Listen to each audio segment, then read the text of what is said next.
திமுக ஆட்சிக்கு வந்தால் கிரானைட் ஊழல் வெளிச்சத்துக்கு கொண்டு வரப்படும் என்று திமுக தலைவர் கருணாநிதி தெரிவித்துள்ளார். மதுரையில் திமுக மற்றும் கூட்டணி வேட்பாளர்களை ஆதரித்து பரப்புரை மேற்கொண்ட அவர் முதலமைச்சர் ஜெயலலிதா தலைமையிலான அதிமுக ஊழலின் பிறப்பிடமாக மாறியிருப்பதாக விமர்சனம் செய்தார். மேலும் 100 கோடி ரூபாய் மதிப்பீட்டில் தமிழ்த்தாய் சிலை வைக்கப்படும் என்ற முதலமைச்சர் ஜெயலலிதாவின் அறிவிப்பு என்ன ஆனது என வினவிய அவர் திமுக ஆட்சிக்கு வந்தால் சேது சமுத்திர திட்டம் நிறைவேற்றியே தீர்வோம் என்று கூறினார்.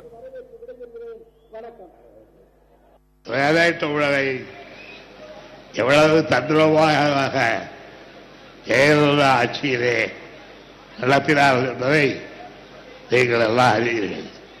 அந்த கிரானைட் ஊழல் வெளிச்சத்துக்கு திமுக ஆட்சி உருவானதும் கொண்டு வரப்படும் என்ற உறுதியை உங்களுக்கு எல்லாம் தெரிவித்துக் கொள்கிறேன்.